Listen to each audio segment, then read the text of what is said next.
You'll need to make normal progress towards completion of your academic degree. Getting good grades is important, but so is doing your work with honesty and integrity. Learn more about academic integrity and student conduct at UCSD by visiting their websites.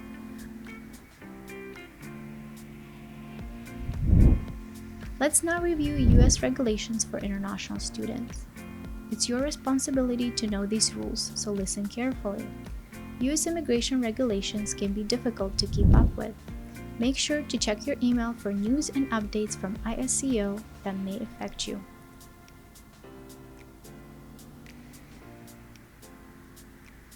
Aside from making academic progress, you need to enroll full-time each academic quarter.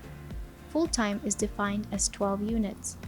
View UC San Diego enrollment and registration calendar to make sure you are aware of all the deadlines. Before dropping to less than 12 units, review ISCO guidelines on reduced course load applications. Later in your program, you may want to intern or work in the US to gain more experience. Before starting any internship or employment, review employment guidelines on our website to ensure eligibility.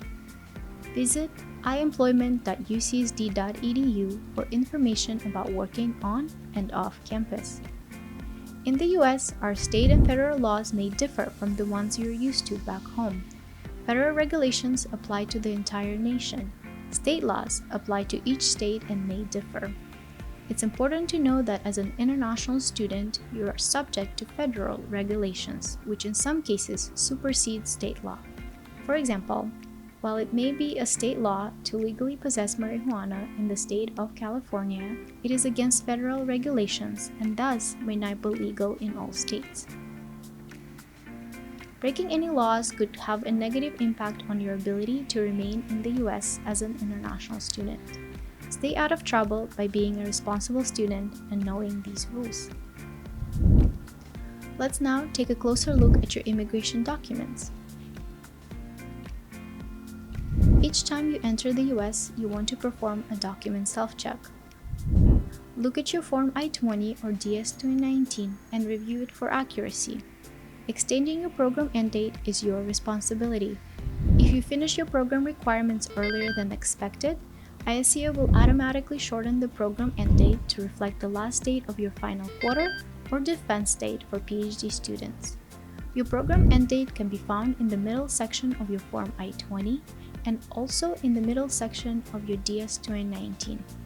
If you make any changes to your major, need to request employment authorization, apply to take less than 12 units, take a break from school, request a transfer to another US school, you'll need to inform ISCO so we can make updates to your Form I-20 or DS-2019. Any changes to your local and permanent address, phone number, or emergency contact should be updated in Triton link within 10 days of the change. Your passport should be valid for at least 6 months into the future. Also, always be mindful of the expiration date listed. Your F1 or J1 visa is located within your passport. Note that it should be valid each time you enter the US. However, if it expires while you're here in the US, you're still permitted to remain here if you're maintaining your student status. Note that passports can be renewed inside the US at your country's embassy or consulate. However, US visas can only be applied for or renewed at a US consulate or embassy outside of the US. Each time you enter the US, you should generate your electronic Form I-94 or Arrival and Departure Record. Do this by visiting i94.cbp.dhs.gov. Review your electronic I-94 and ensure that the class of admission states F1 or J1 and that the admit until date states D/S for duration of status. Also, review the rest of the information to make sure it's correct.